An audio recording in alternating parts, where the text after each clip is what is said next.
Sarah Mitchell had worked as a nanny for wealthy families across Manhattan for 12 years, but she had never encountered anything quite like what she witnessed on her first morning at the Blackwood estate. As she watched 8-year-old Cherry Blackwood carefully arrange her breakfast on a flimsy paper plate, while surrounded by the finest china money could buy, Sarah felt a chill run down her spine that had nothing to do with the autumn air drifting through the mansion's grand windows. The sight was jarring, almost surreal. Here was a child who lived in a home worth $30 million, whose father owned a tech empire that spanned 3 continents, yet she refused to eat from anything but the cheapest disposable plates. When Sarah gently suggested using the beautiful porcelain dishes displayed in the kitchen cabinets, Cherry's reaction was immediate and visceral. The little girl's face drained of color, her hands began to shake, and she backed away from the cabinet as if it contained something dangerous. "No," Cherry whispered, her voice barely audible. "Only paper plates. They're safer." That single word, safer, would haunt Sarah for weeks to come, becoming the key that would eventually unlock a heartbreaking secret that the Blackwood family had buried beneath layers of wealth, success, and carefully constructed silence. Preparing and narrating this story took us a lot of time, so if you are enjoying it, subscribe to our channel. It means a lot to us. Now back to the story. Sarah Mitchell pulled her Honda Civic through the imposing iron gates of the Blackwood estate, feeling like Alice tumbling down the rabbit hole into an entirely different world. The GPS had guided her through increasingly affluent neighborhoods until she reached this pinnacle of Greenwich, Connecticut luxury, a sprawling Georgian mansion that seemed to stretch endlessly across perfectly manicured grounds. At 34, Sarah had thought she'd seen it all in her dozen years as a professional nanny. She'd worked for tech entrepreneurs in Silicon Valley, oil executives in Texas, and fashion moguls in New York. But the Blackwood estate was something else entirely. The circular driveway alone was larger than most people's entire front yards, and the fountain at its center looked like it belonged in a European palace.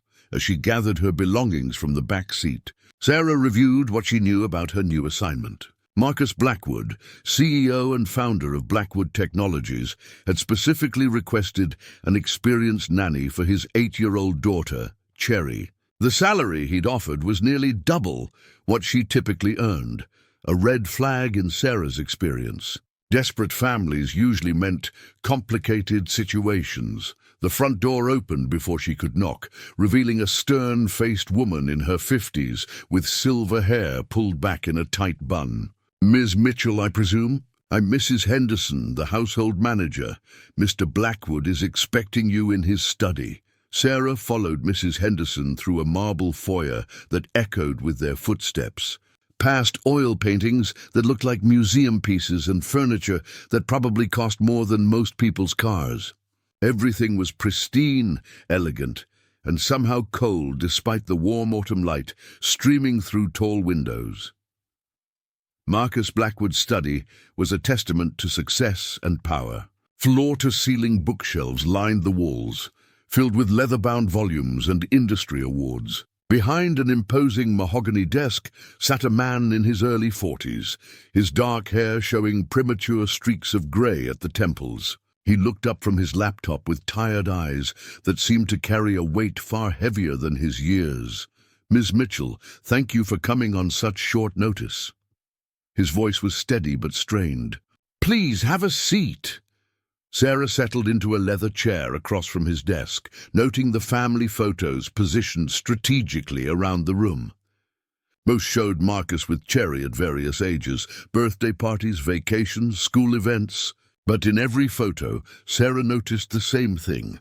While Marcus smiled broadly, Cherry's smiles seemed forced, never quite reaching her eyes. "I reviewed your credentials extensively," Marcus continued, closing his laptop and giving her his full attention. "Your references are impeccable, and your experience with challenging situations is exactly what we need here." "Challenging how?" Sarah asked directly. In her experience, it was better to understand potential problems up front, rather than discover them through trial by fire. Marcus was quiet for a long moment, his gaze drifting to a particular photo on his desk, one that showed him and Cherry at what appeared to be a fancy restaurant. Even in this image, Sarah noticed, Cherry was seated at a table set with elegant dinnerware, but she appeared to be eating from what looked suspiciously like a paper plate. "Cherry is particular about certain things," he said finally.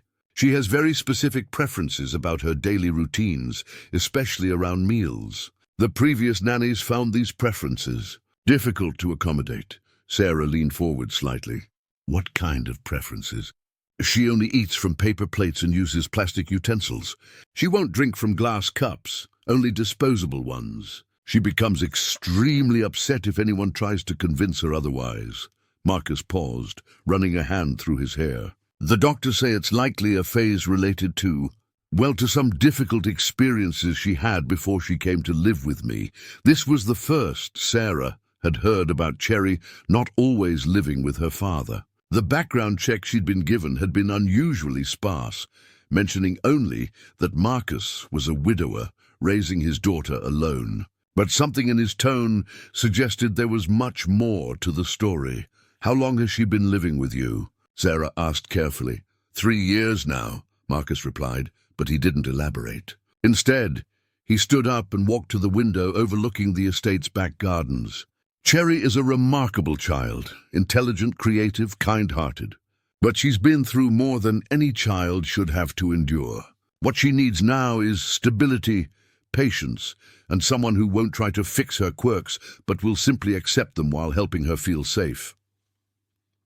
The word safe hung in the air between them. It was the same word Cherry would use later about her paper plates, and hearing it from Marcus's lips sent a small shiver through Sarah. "I understand," she said softly. "When do I start?" "Today, if you're willing. Cherry gets home from Riverside Academy at 3:30. I'd like you to be here when she arrives." Marcus turned back to face her, and Sarah saw something in his expression that looked like desperation, carefully masked by paternal determination. "Miss Mitchell, I want to be completely transparent with you. Cherry has had 4 nannies in the past 2 years. They all left because they couldn't understand her needs. They kept trying to change her instead of accepting her. I need someone who will meet her where she is, not where they think she should be." Sarah nodded. She'd worked with traumatized children before, though usually their trauma was more obvious. Recent divorce, death in the family, bullying at school. Something about Cherry's situation felt different, deeper, more complex. "I'd like to see her room, if possible," Sarah said. "And maybe you could tell me more about her daily routine." Mrs. Henderson appeared as if summoned, leading Sarah up a grand staircase to the 2nd floor. Cherry's room was a little girl's dream, painted in soft pastels, with a canopy bed, built-in bookshelves filled with age-appropriate novels, and a window seat overlooking the gardens. But again, something felt off. The room was almost too perfect, like a magazine spread rather than a lived-in space. "She's very neat," Mrs. Henderson explained, noticing Sarah's observation. "Almost obsessively so. Everything has to be in its exact place, or she becomes quite distressed." Sarah walked around the room, taking in the details. The books were arranged by height. The stuffed animals on the bed were positioned in a precise pattern. Even the crayons in the art station were organized by color in perfect rows. This level of organization was unusual for an 8-year-old, and suggested someone who needed to control her environment as a coping mechanism. As they returned to the main floor, Sarah asked about Cherry's mother. Mrs. Henderson's expression tightened almost imperceptibly. "Mrs. Blackwood passed away when Cherry was very young," she said curtly. "Mr. Blackwood doesn't like to discuss it, and neither does Cherry. It's best not to bring up the subject unless she does first." At 3:25, Sarah positioned herself in the front sitting room where she could see the circular driveway. At exactly 3:30, a black SUV with tinted windows pulled up to the front entrance. The driver, a professional-looking man in his 30s, got out and opened the rear door. Cherry Blackwood emerged like a small, cautious deer stepping into a clearing. She was petite for her 8 years, with long auburn hair pulled back in a neat ponytail and wearing the navy and plaid uniform of Riverside Academy. But what struck Sarah most was the way Cherry moved, carefully, deliberately, as if she were constantly assessing her surroundings for potential threats. Sarah watched through the window as Cherry thanked the driver politely, shouldered her small backpack, and walked toward the front door with measured steps. There was something almost adult about her mannerisms, as if she'd been forced to grow up too quickly. The front door opened, and Sarah heard Mrs. Henderson's warm greeting. "Welcome home, sweetheart. How was school today?" "It was fine, Mrs. Henderson, thank you for asking." Cherry's voice was clear and polite, but it lacked the spontaneous enthusiasm typical of children her age. Sarah took a deep breath and stepped into the foyer. This was the moment that would determine whether she could help this clearly wounded little girl, or whether she would become the 5th nanny to walk away from the Blackwood estate. Cherry looked up at her with large, intelligent brown eyes that seemed to be cataloguing every detail of Sarah's appearance. For a moment, neither of them spoke. Then Cherry smiled, not the forced smile from the photographs, but something genuine and tentative. "You must be the new nanny," she said. "I'm Cherry Blackwood. It's very nice to meet you." As Sarah knelt down to Cherry's eye level and introduced herself, she had no idea that she was about to embark on a journey that would uncover secrets buried so deep that even Marcus Blackwood had convinced himself they were better left undisturbed. The mystery of the paper plates was just the beginning. Preparing and narrating this story took us a lot of time, so if you are enjoying it, subscribe to our channel. It means a lot to us. Now back to the story. Sarah's first week at the Blackwood estate passed in a deceptively smooth routine. Each morning, she would arrive at 7:30 to find Cherry already dressed and waiting in the kitchen, her school lunch packed in a plain brown bag. The little girl would eat her breakfast, always cereal with milk, from a white paper bowl, using a plastic spoon that she would carefully dispose of when finished. During those initial days, Sarah noticed patterns that both impressed and concerned her. Cherry was unfailingly polite, almost formally so. She completed her homework without being asked, kept her room immaculate, and never complained about anything. But there was something mechanical about her compliance, as if she were following a script designed to avoid any possibility of conflict or disappointment. The breakthrough, or perhaps the breaking point, came on Thursday afternoon.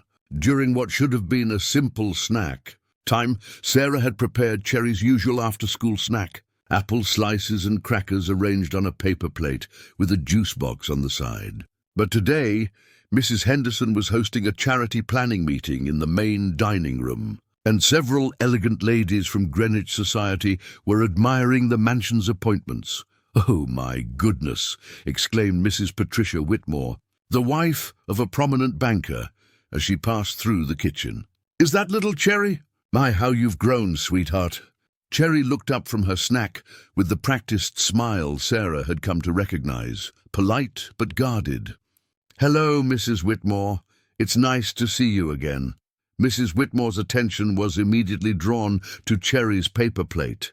Her perfectly manicured eyebrows rose in what could only be described as horror. "Oh, dear darling, you're eating from a paper plate. Mrs. Henderson, surely you have proper dishes for the child." Before Mrs. Henderson could respond, Mrs. Whitmore had already moved to one of the glass-fronted cabinets and was pulling out a delicate porcelain plate decorated with hand-painted roses. "Here we are." "This is much more appropriate for a young lady of your station. Let's transfer your snack to this lovely plate." Sarah watched Cherry's reaction with growing alarm. The little girl's face had gone completely white, and her hands began to tremble. She pressed herself back in her chair as if trying to disappear. "No, thank you," Cherry said quietly, but Mrs. Whitmore was already reaching for the apple slices. "Nonsense, sweetheart. You can't possibly prefer this flimsy thing to beautiful china. See how pretty the roses are? This plate probably costs more than most people spend on groceries in a week." As Mrs. Whitmore's hands touched Cherry's food to transfer it to the porcelain plate, Something extraordinary happened. Cherry's carefully maintained composure shattered completely. "Don't touch my food!" The scream that tore from Cherry's throat was raw and primal, filled with a terror that seemed utterly disproportionate to the situation. "Put it back! Put it back right now!" Mrs. Whitmore froze, shocked by the intensity of Cherry's reaction. But Cherry wasn't finished. She lunged forward, grabbing the apple slices from the porcelain plate and throwing them back onto her paper plate with such force that some pieces flew onto the floor. "The plates are bad. They break! They cut you!" Cherry was sobbing now, her words tumbling out in gasps. "Paper plates are safe. They can't hurt anyone." "Why can't you understand that they can't hurt anyone?" Sarah moved quickly, positioning herself between Cherry and the stunned socialite. "Mrs. Whitmore, thank you for your concern, but Cherry has specific dietary requirements that we need to respect." But Mrs. Whitmore was staring at Cherry with a mixture of fascination and disapproval. "Goodness gracious, what a display! Marcus really needs to get that child some proper therapy. This behavior is completely unacceptable for a girl of her breeding." Those words seemed to hit Cherry like a physical blow. She looked down at the mess she'd created. Apple slices scattered across the counter, juice spilled from her box, tears dripping onto her paper plate, and something in her expression shifted from panic to shame. "I'm sorry," she whispered, so quietly Sarah almost missed it. "I'm so sorry. I'll clean it up. I'll be good. Please don't tell Daddy I was bad." The heartbreak in those words made Sarah's chest tighten. She knelt down beside Cherry's chair, speaking in the calmest voice she could manage. "You weren't bad, Cherry. You were scared, and that's okay. Everyone gets scared sometimes," Mrs. Whitmore huffed indignantly. "Well, I never. In my day, children who threw tantrums were disciplined properly. No wonder she's so disturbed if everyone coddles her strange behaviors." "Mrs. Whitmore," Sarah said, standing to face the woman directly, "I think it would be best if you rejoined the other ladies in the dining room." After the socialite left in a flurry of disapproval, Sarah turned her attention back to Cherry, who was methodically picking up apple pieces with shaking hands. The little girl's breathing was rapid and shallow, and Sarah recognized the signs of a panic attack. "Cherry, can you look at me?" Sarah asked gently. When the child's eyes met hers, Sarah continued, "Can you tell me 5 things you can see right now?" It was a grounding technique Sarah had learned during her training for working with traumatized children. Slowly, Cherry's breathing began to steady as she named objects around the kitchen. The refrigerator, the window, your bracelet, Mrs. Henderson's coffee mug, my juice box. Good. Now 4 things you can touch. They worked through the exercise until Cherry's panic subsided. But the incident had revealed cracks in the carefully constructed facade of normalcy that surrounded the Blackwood household. That evening, after Cherry had gone to bed, Sarah found Marcus in his study. He looked up from his computer with tired eyes that seemed to age him beyond his years. "Mrs. Henderson told me what happened this afternoon," he said before Sarah could speak. "I owe you an apology and an explanation." Sarah sat down across from his desk, noting how his hands clenched and unclenched nervously. "Cherry said something about plates being able to cut people. About them being dangerous." Marcus was quiet for so long that Sarah wondered if he'd heard her. Finally, he opened his desk drawer and pulled out a manila folder that looked worn from handling. "What I'm about to tell you cannot leave this room," he said, his voice barely above a whisper. "For Cherry's protection and for reasons that will become clear, very few people know the truth about her early years."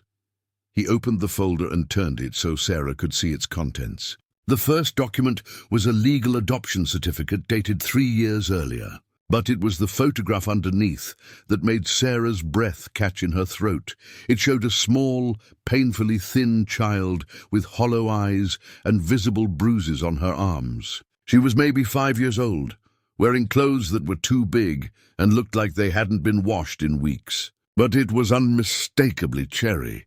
Her name then was Chelsea Morrison, Marcus said quietly. She wasn't born into privilege, Sarah.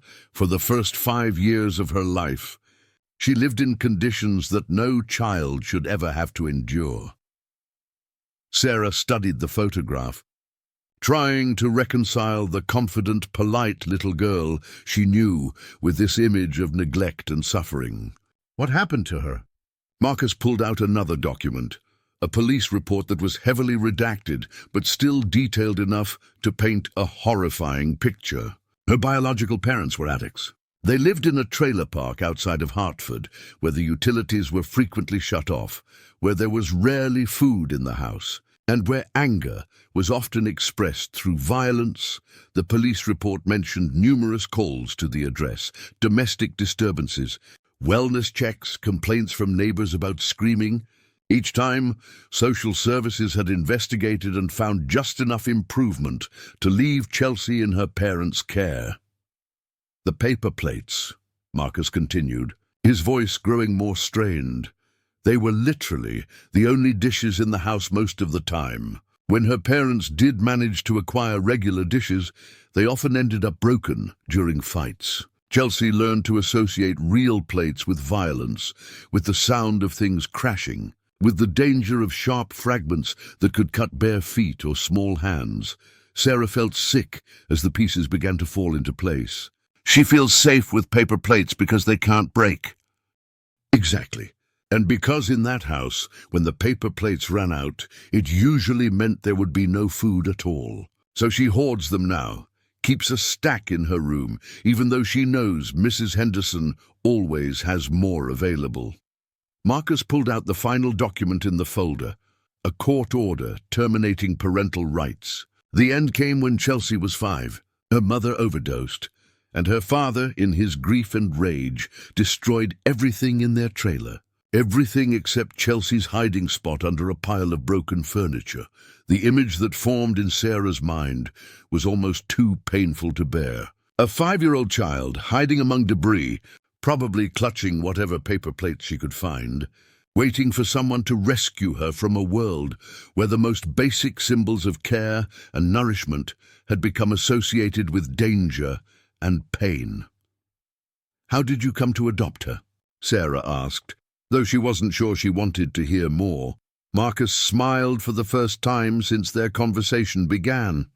"I was volunteering with a program that brings technology education to underprivileged children. Chelsea was in a group home then, and she was remarkable. Despite everything she'd been through, she had this incredible hunger to learn, to understand how things worked.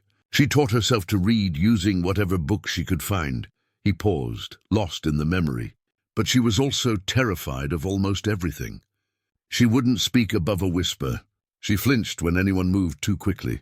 And she would only eat from paper plates, drink from disposable cups. The social worker said most families found her too challenging to adopt. Sarah understood now why Cherry moved so carefully, why she was so obsessively organized, why she seemed to be constantly assessing her environment for threats. She had learned survival skills that no child should need. The revelation changed everything Sarah thought she knew about her job at the Blackwood estate. This wasn't about managing a spoiled rich girl's quirks. This was about protecting a deeply wounded child who had found the strength to survive unimaginable circumstances and was still fighting every day to feel safe in a world that had betrayed her.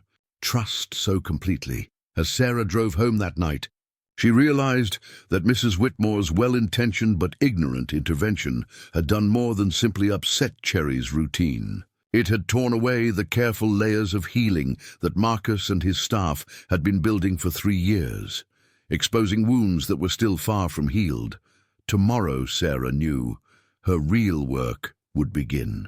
The morning after Marcus's revelation, Sarah arrived at the Blackwood estate with a fundamentally different understanding of her role. She wasn't just a nanny anymore.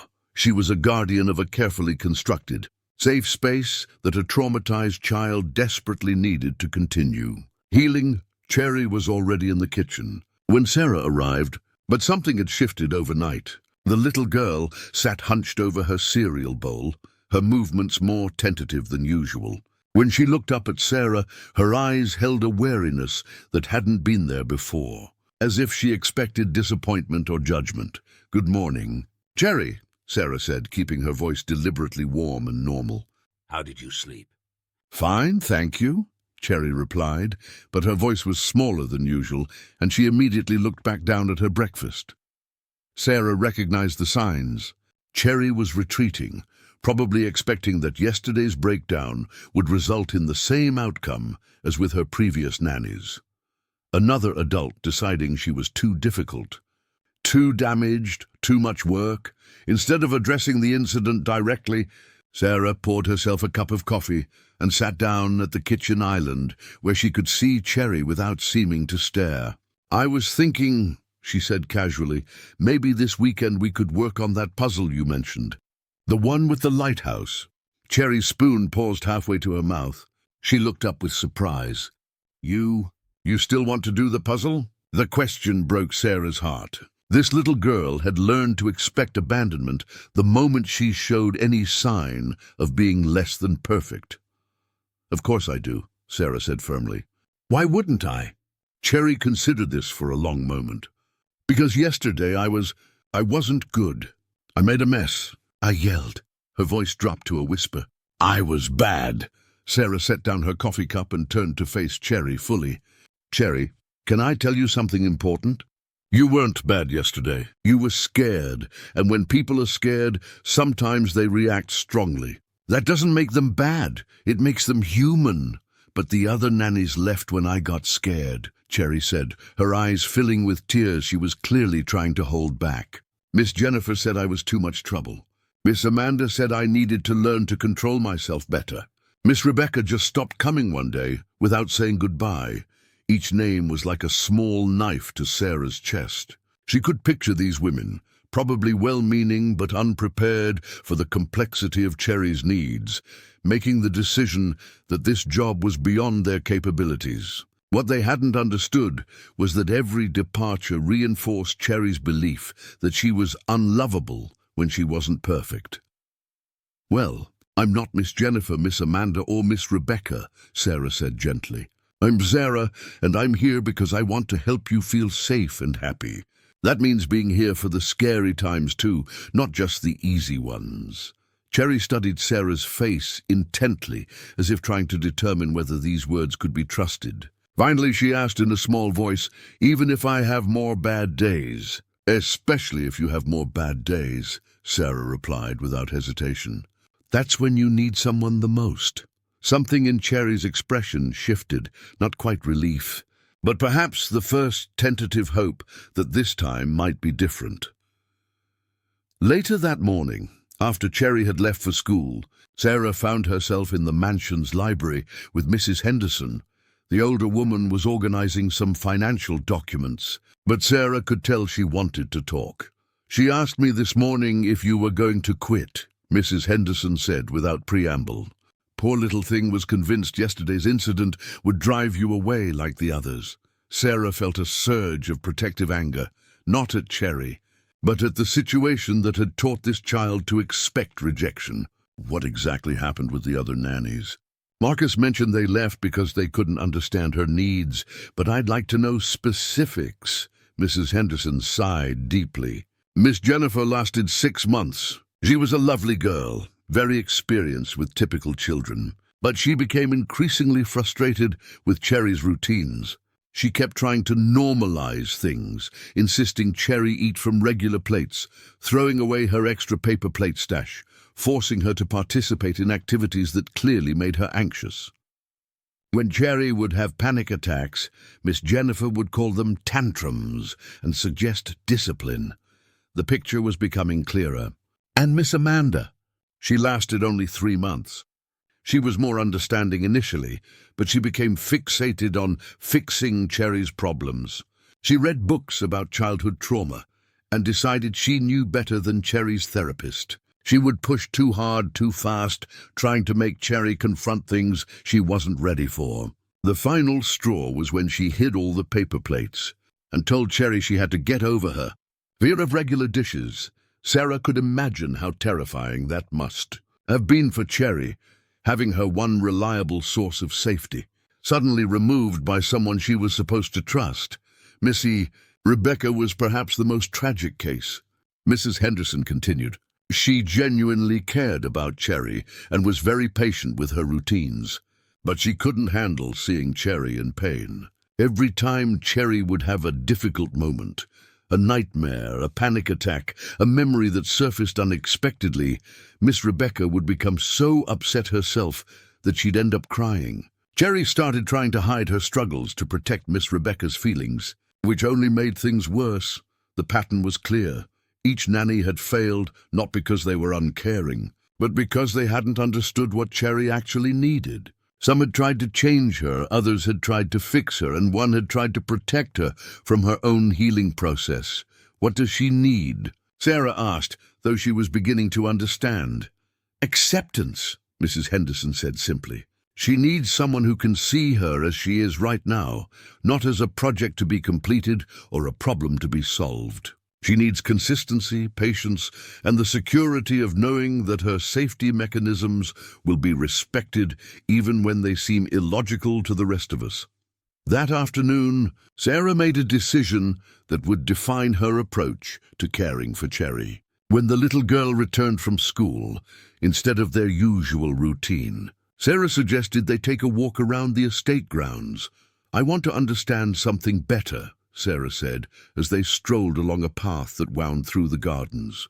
"Can you tell me about your paper plates? Not why you use them, I understand that now, but what they mean to you." Cherry was quiet for several minutes, and Sarah began to think she wouldn't answer. Then, in a voice so soft Sarah had to lean in to hear, Cherry began to speak. "When I was little, before I came to live with Daddy, sometimes there wouldn't be any food for a long time. But when Mama would remember to buy groceries, she'd always get the paper plates because they were cheap.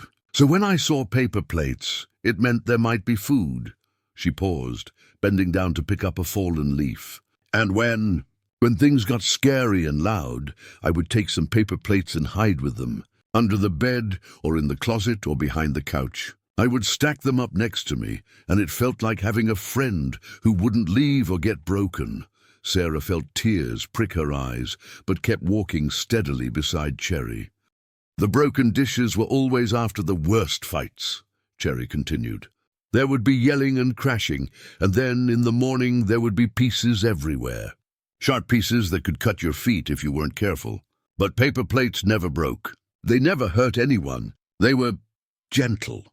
The word gentle hung in the air between them. This child had learned to find safety in the gentleness of disposable dinnerware because it was the only gentleness she had known in her earliest years. "Thank you for telling me that," Sarah said when Cherry fell silent. "It helps me understand why they're so important to you." Cherry looked up at her with those serious brown eyes. "You're not going to try to make me use regular plates?" "Not until you decide you want to try," Sarah said firmly. "And if you never want to try, that's okay too. They're your plates, and you get to decide what feels safe for you." For the first time since Sarah had known her, Cherry's smile reached her eyes. "Really?" "Really."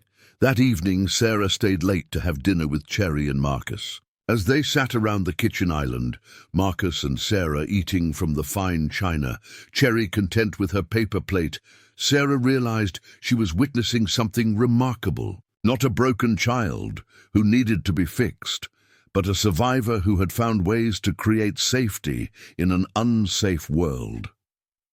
The other nannies had seen Cherry's coping mechanisms as problems to be solved. Sarah was beginning to understand they were actually evidence of incredible resilience and wisdom. This 8-year-old had survived experiences that would have broken many adults, and she had done it by learning to recognize and create safety wherever she could find it.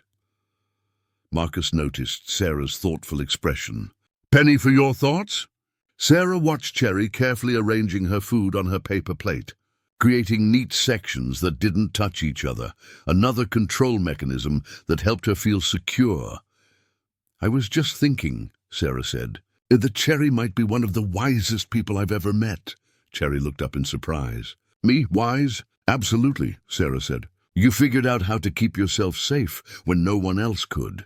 You found ways to take care of yourself when the adults around you couldn't take care of you. That takes incredible intelligence and strength." Cherry beamed, not the polite, practiced smile she showed to most adults, but a genuine expression of pride and happiness. In that moment, Sarah made her commitment not just to staying with this family, but to learning from Cherry as much as she hoped to help her. The journey ahead wouldn't be easy, but for the first time since arriving at the Blackwood estate, Sarah felt truly ready for whatever challenges might come. She wasn't just accepting a job anymore.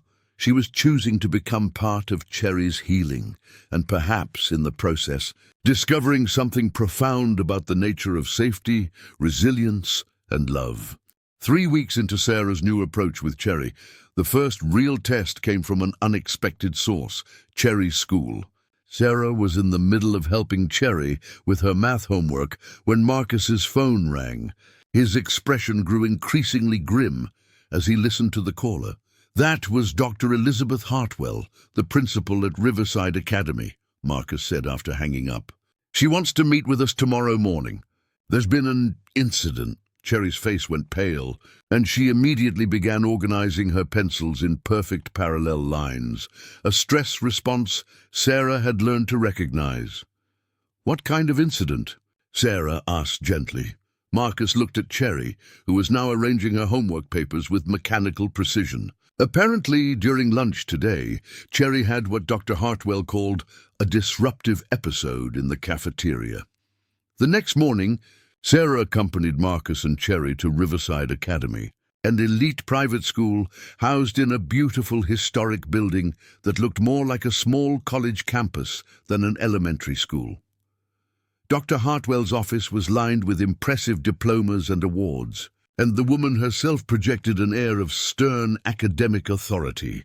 "Mr. Blackwood." "Miss Mitchell," Dr. Hartwell began, her tone suggesting this was a very serious matter. "I asked you here because we need to address Cherry's behavior yesterday.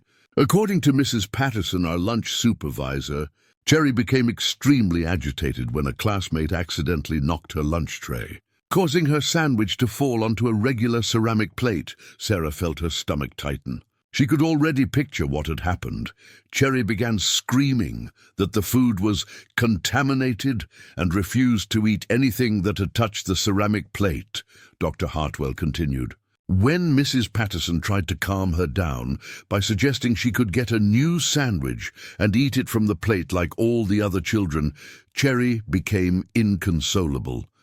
She knocked over her chair trying to get away from the plate and disturbed the entire lunch period for her grade level. Cherry sat silent in her chair, staring at her hands folded in her lap. Sarah could see the shame radiating from her small frame. "Dr. Hartwell," Marcus said carefully, "as I mentioned when we enrolled Cherry, she has specific needs related to her early childhood experiences. We provided documentation from her therapist." Yes, Dr. Hartwell interrupted with a dismissive wave. "But Mr. Blackwood, we cannot continue to accommodate what frankly seems like willful defiance. Cherry is a bright child, but she needs to learn that she cannot disrupt other children's education because of her personal preferences." The word preferences hit Sarah like a slap. This educator, who supposedly specialized in child development, was completely missing the point. "With respect, Dr. Hartwell," Sarah interjected, "Cherry's behavior isn't about preferences. It's about trauma responses that are beyond her conscious control." Dr. Hartwell's expression grew frosty. "Miss Mitchell, I've been in education for 23 years. I've seen children from all types of backgrounds. What I observed yesterday was a child who has been allowed to manipulate her environment through dramatic behavior, and it needs to stop." Sarah felt anger rising in her chest. But before she could respond, something unexpected happened. Cherry spoke. "I wasn't trying to be bad," she said quietly, still looking at her hands. "The plate scared me.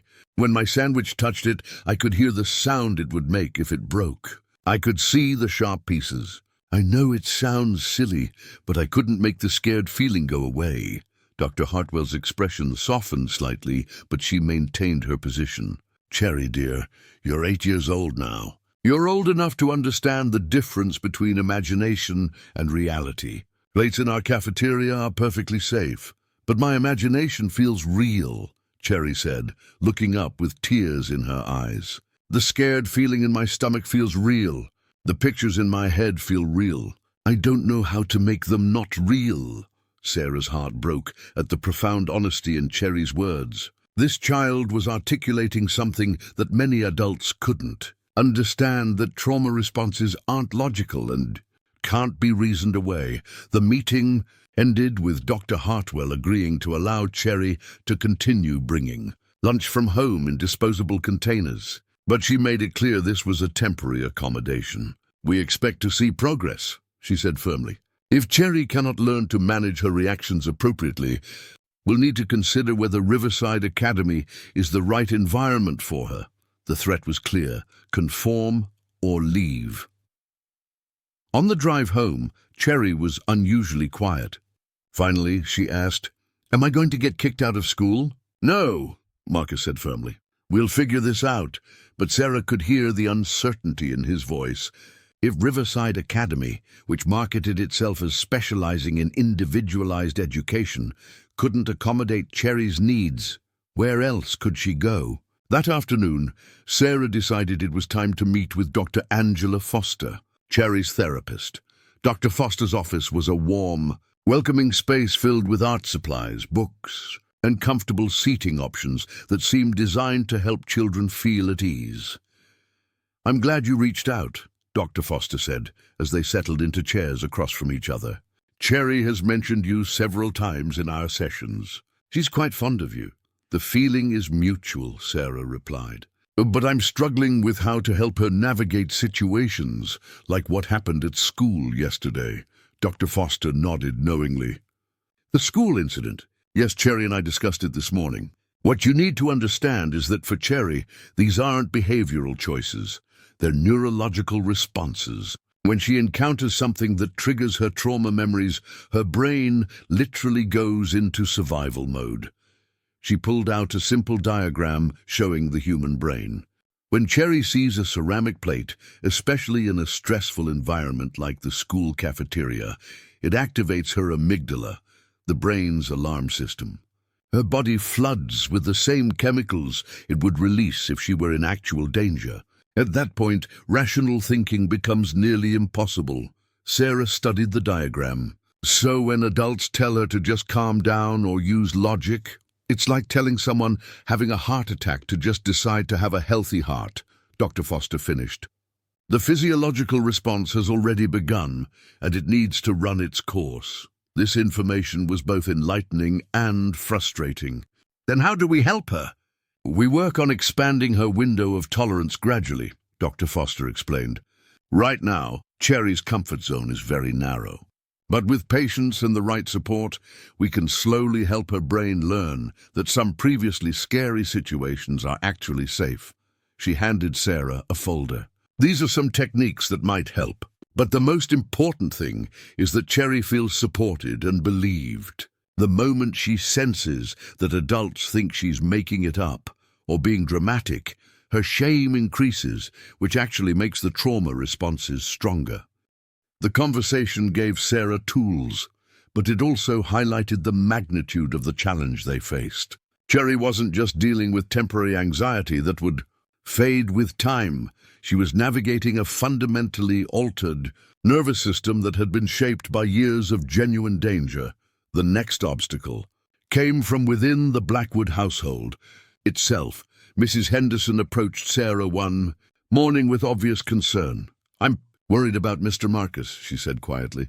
"He's been getting calls from his business partners questioning his judgment.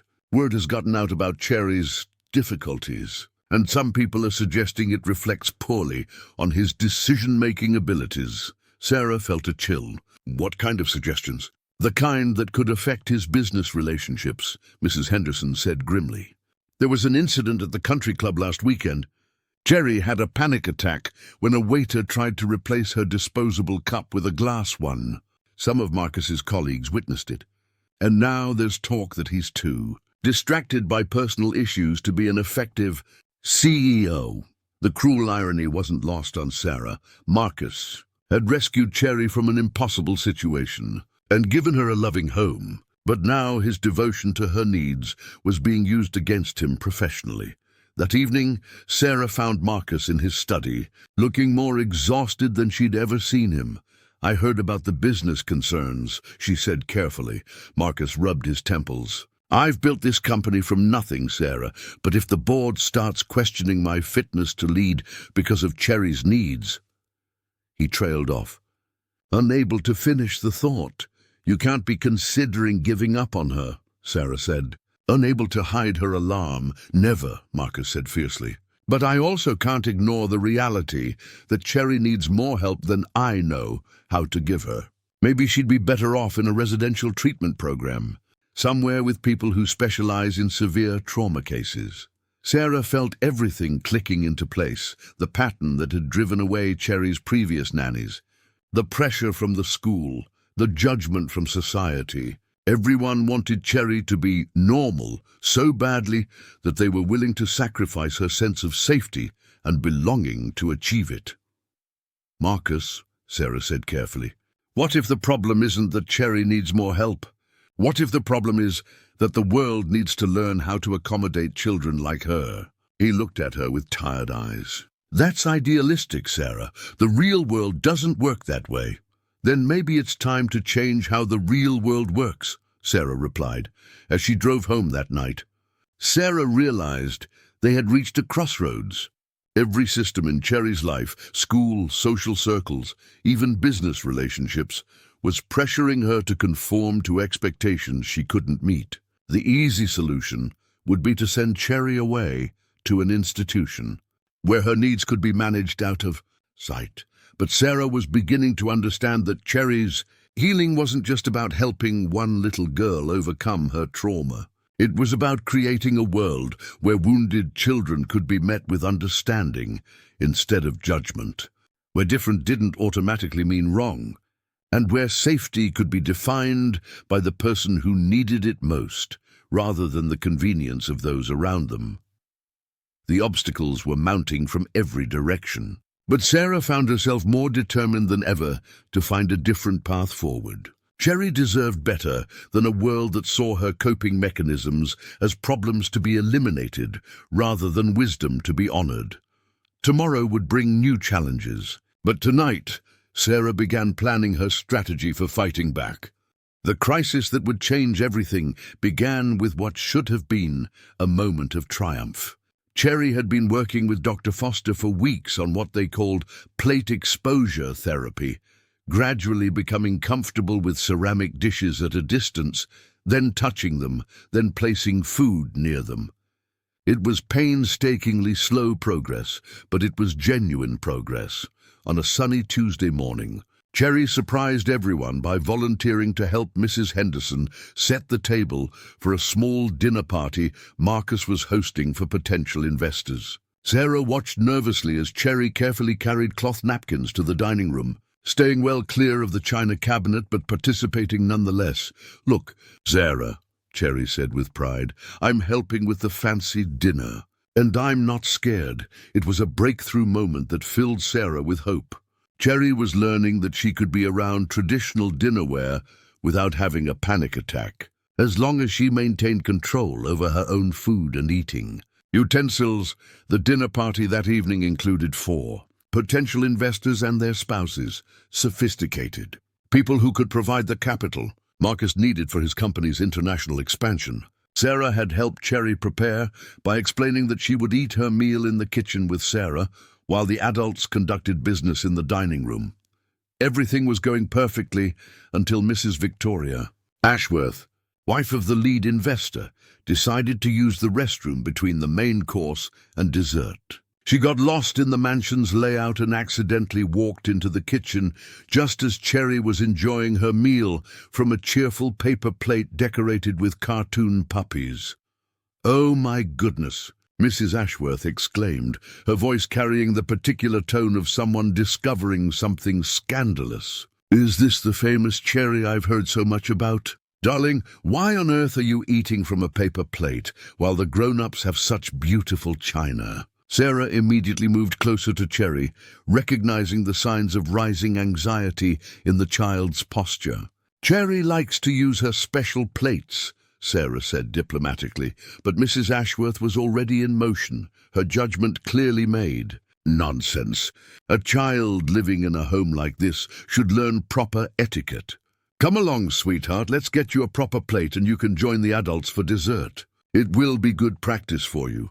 I'm fine here, thank you, Cherry said politely, but Sarah could hear the tremor in her voice. Mrs. Ashworth, however, was not accustomed to being declined by an 8-year-old.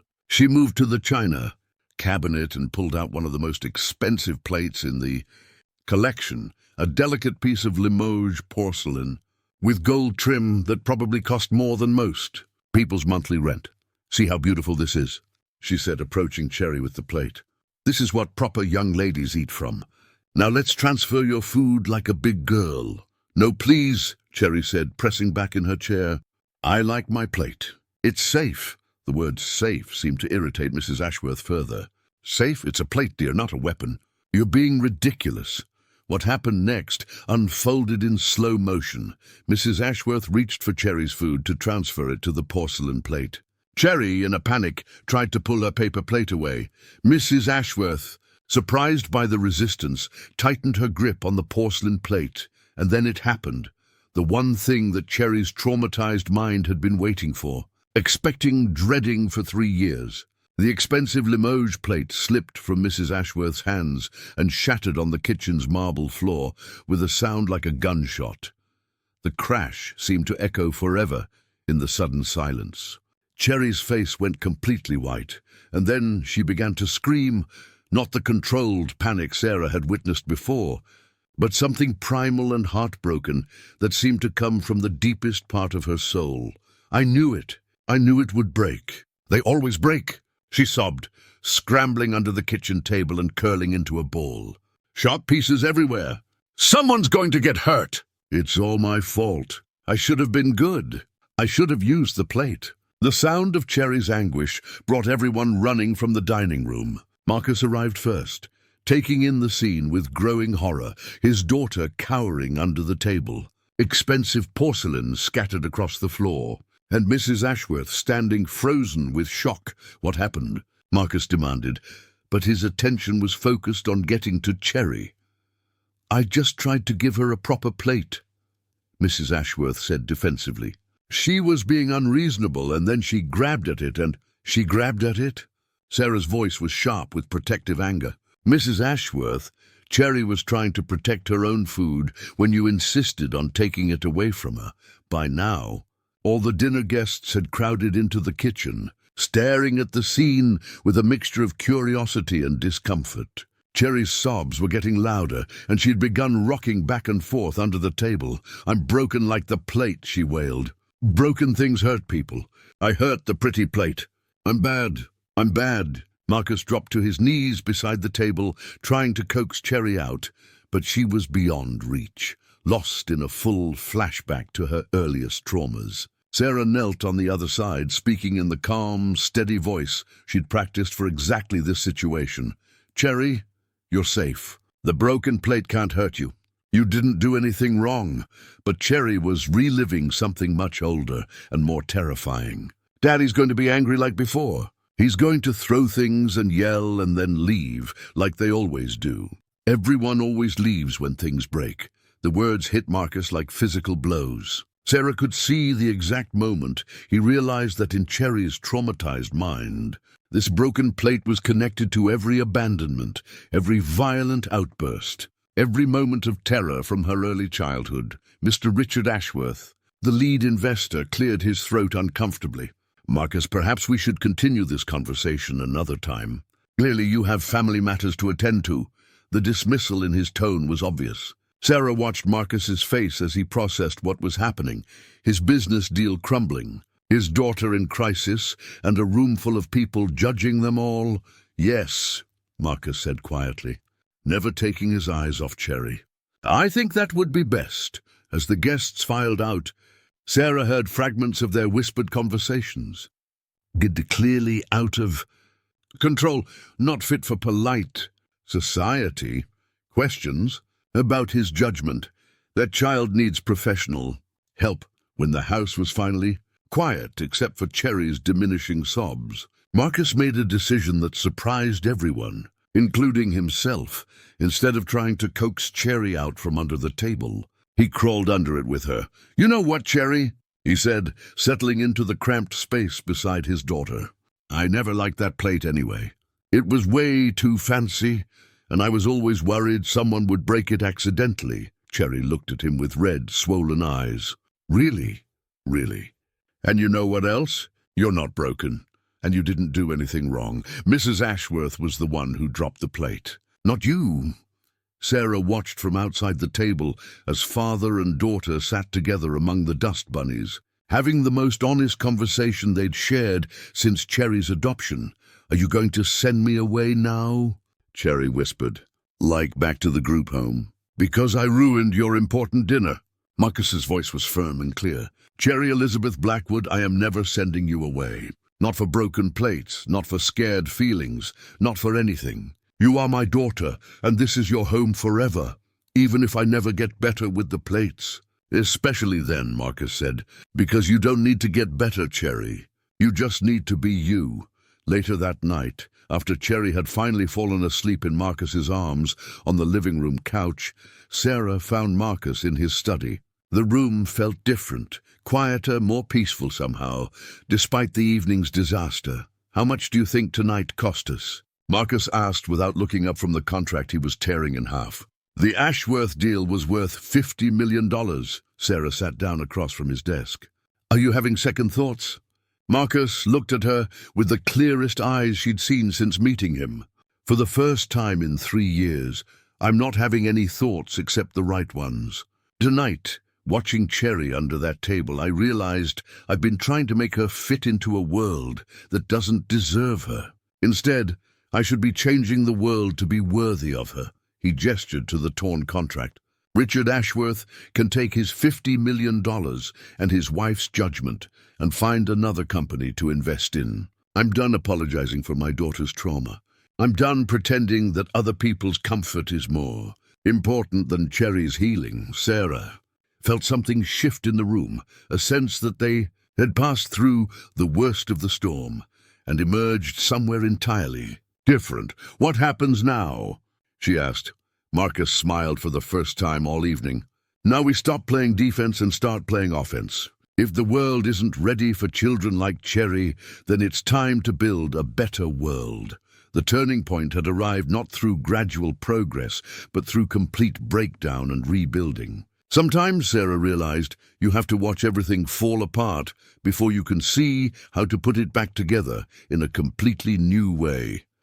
The morning after the disastrous dinner party, Marcus Blackwood did something he had never done in his 15-year career as a CEO. He called an emergency board meeting not to discuss profits or expansion, but to talk about his daughter.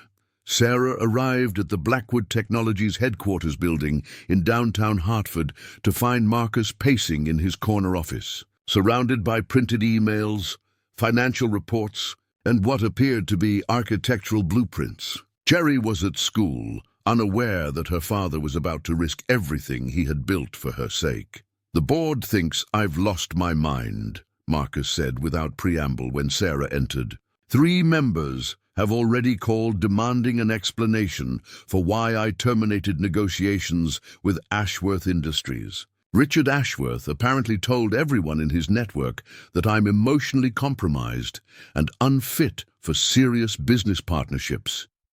Sarah studied the blueprints spread across his desk. They appeared to be plans for some kind of educational facility. "What are these?" Marcus's expression shifted from worry to determination.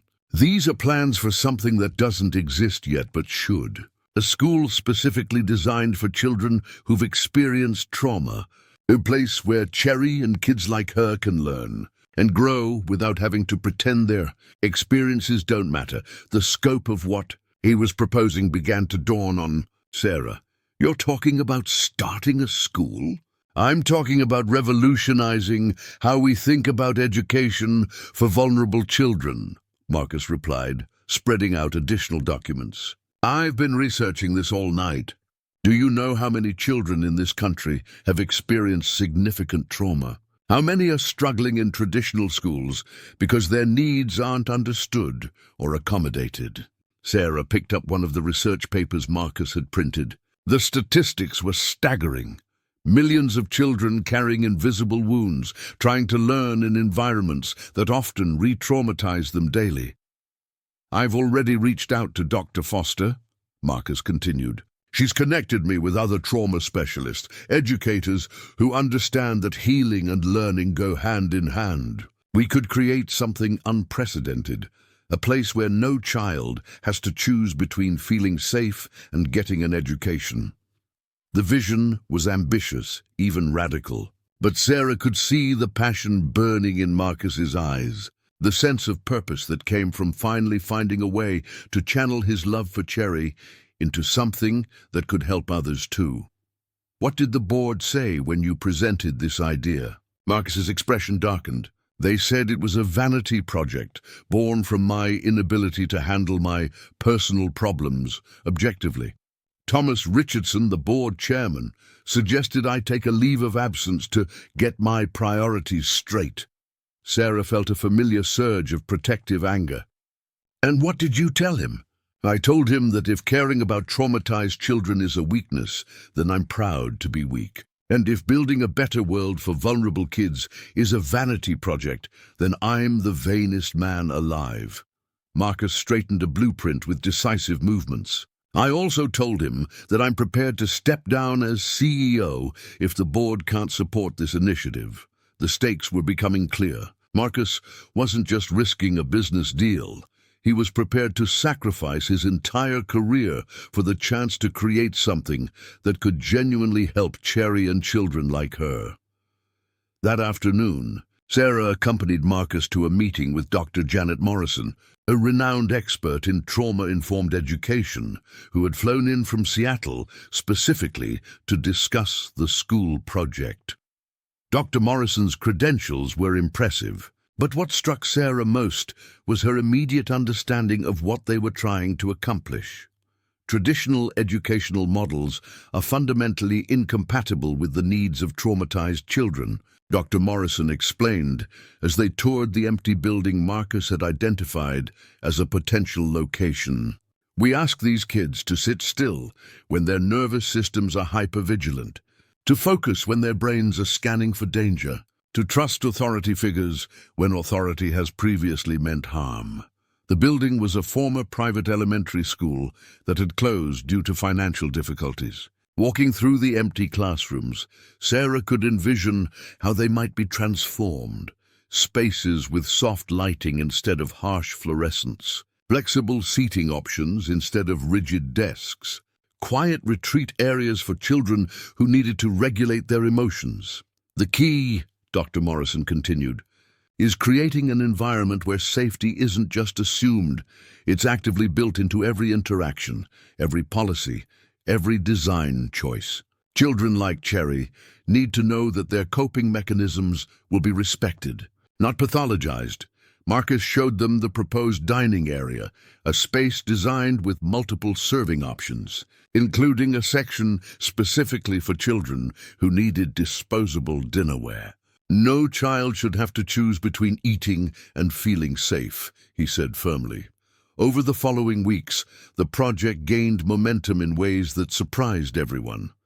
Word spread through networks of parents, therapists, and educators who had been waiting for exactly this kind of innovation. Dr. Foster connected Marcus with families whose children had been failed by traditional schools. Sarah found herself coordinating meetings with architects, child psychologists, and former teachers who were passionate about trauma-informed education. But the most significant development came from an unexpected source: Cherry herself. One evening, as Sarah was helping Cherry with her homework at the kitchen table, the little girl looked up from her math problems with a thoughtful expression. "Sarah, is it true that Daddy is building a special school?" Sarah chose her words carefully. "He's thinking about it. Would you like to know more?" Cherry nodded eagerly. "Mrs. Henderson said it would be for kids who get scared sometimes, like me. Is that true?" "That's part of it," Sarah confirmed.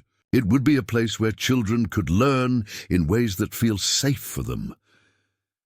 Cherry was quiet for a long moment, processing this information. Then she asked, "Would there be other kids who use paper plates?" The question broke Sarah's heart with its mixture of hope and vulnerability. There might be, and there would definitely be kids who understand why paper plates feel safer. That weekend, something remarkable happened. Cherry asked to visit the potential school building. Marcus was hesitant at first. He didn't want to get her hopes up if the project didn't materialize, but Cherry's curiosity was stronger than his caution.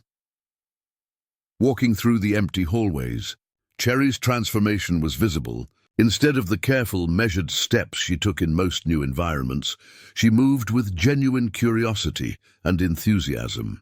She asked thoughtful questions about where the quiet rooms would be, whether there would be art supplies available for children who needed to express difficult feelings, and if the library would have books about children who had been adopted.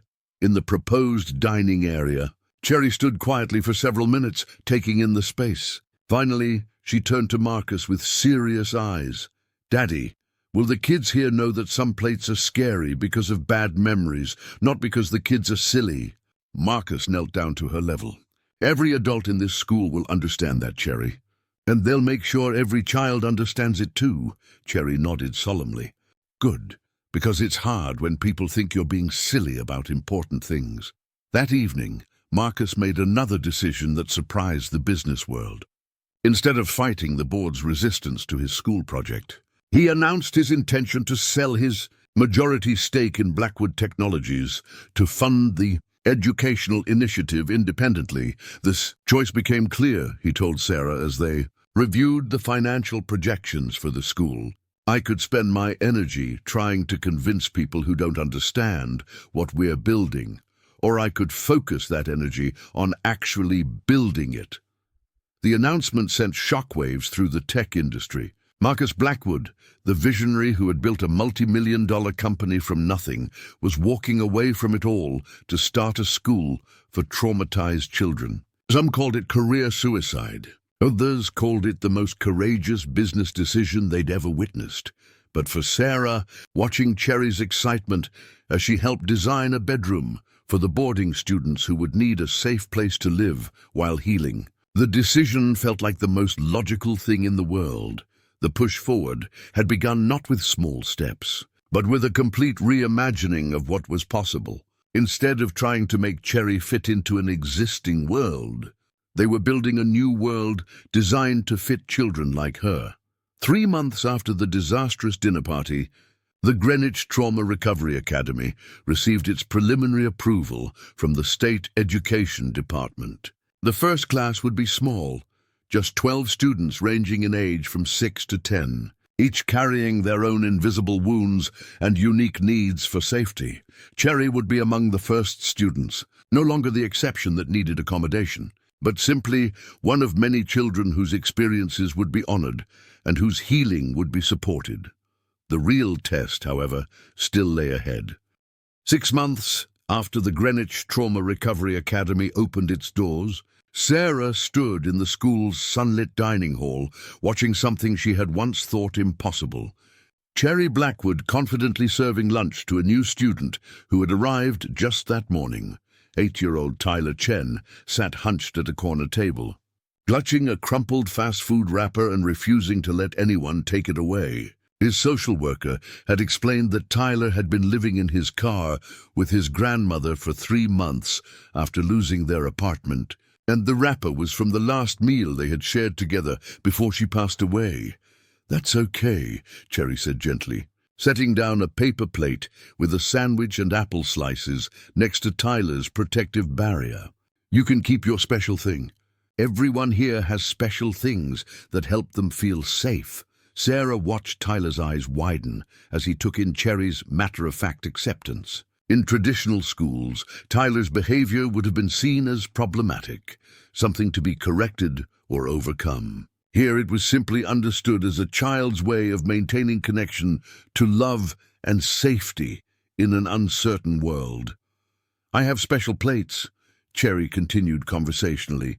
not pushing Tyler to respond, but simply offering her own experience. They're paper plates like this one, because regular plates remind me of scary times. Some kids here have special blankets, or special toys, or special ways of sitting that help them feel okay. It's all normal here. The transformation in Tyler was subtle but immediate. His shoulders relaxed slightly, and for the first time since arriving, he made eye contact with another person. He didn't speak, but he carefully moved his sandwich onto the paper plate while keeping his precious wrapper safely beside it. This scene represented everything the Academy had achieved in its first months of operation. 12 students, each carrying profound trauma, were learning not just academic subjects, but something far more valuable. That their experiences mattered, their coping mechanisms were respected, and their healing could happen at their own pace. But the Academy's greatest test was yet to come. On a crisp October morning, Sarah arrived at school to find Marcus in his office with Dr. Foster and a woman she didn't recognize, a stern-looking person in a business suit carrying an official-looking briefcase. "Sarah," Marcus said, his voice carefully controlled, "this is Ms. Patricia Stanton from the State Education Department. She's here to conduct our official evaluation." Sarah's stomach dropped. She knew this evaluation would determine whether the Academy could continue operating and whether their innovative approach would be validated or condemned by the educational establishment. Ms. Stanton's expression suggested she had already made up her mind about what she expected to find. "I've reviewed your initial reports," she said briskly, "and I have significant concerns about your unconventional methods. The state requires evidence that students are receiving appropriate educational services, not therapeutic coddling." The word coddling hit Sarah like a slap. After months of watching children blossom in an environment of understanding and acceptance, hearing their approach dismissed so casually was infuriating. "Perhaps you'd like to observe some classes before making your assessment," Dr. Foster suggested diplomatically. Ms. Stanton's first stop was Cherry's math class, where teacher Ms. Rodriguez was helping students work through word problems using manipulatives and visual aids. What made the class unique wasn't just the flexible teaching methods, but the way trauma-informed principles were seamlessly integrated into learning. When 9-year-old Sophia began to panic because a word problem mentioned a house fire, triggering memories of the blaze that had killed her parents, Ms. Rodriguez didn't dismiss her reaction or insist she push through it. Instead, she calmly offered Sophia a choice: take a break in the quiet corner, work with a different problem, or continue with extra support. Sophia chose to continue with support, and Ms. Rodriguez adapted the problem in real time, changing it to be about a community coming together to help after a storm instead of focusing on destruction and loss. "This is highly irregular," Miss Stanton murmured, making notes on her clipboard. "Students need to learn to cope with challenging material, not have it modified to accommodate their sensitivities." Sarah bit her tongue, but Cherry surprised everyone by speaking up. "Miss Stanton," Cherry said politely, "may I ask you something?" The state official looked startled to be addressed directly by a student. "I suppose. Do you think learning is easier when you're scared or when you feel safe?" It was such a simple, direct question that Miss Stanton seemed momentarily at a loss. "Well, safe, I suppose. Then why would we want kids to be scared while they're trying to learn?" Cherry asked with genuine curiosity. "Wouldn't it make more sense to help them feel safe so their brains can focus on the learning part?" Miss Stanton stared at this 8-year-old who had just articulated the fundamental principle of trauma-informed education with perfect clarity. For a moment, her stern facade cracked slightly. The evaluation continued through art therapy sessions where students processed difficult emotions through creative expression, through reading groups where children could choose books that reflected their own experiences, and through the innovative lunch program where dietary accommodations weren't seen as problems but as opportunities to honor each child's needs. But the real test came when Tyler, the boy who had arrived, clutching his fast food wrapper, had a complete breakdown. During the afternoon session, a substitute teacher, unfamiliar with trauma protocols, had accidentally thrown away Tyler's wrapper while cleaning up after art class. When Tyler discovered it was gone, he collapsed on the floor, sobbing with a grief that seemed disproportionate to losing a piece of trash, but was entirely appropriate to losing his last connection to his grandmother's love.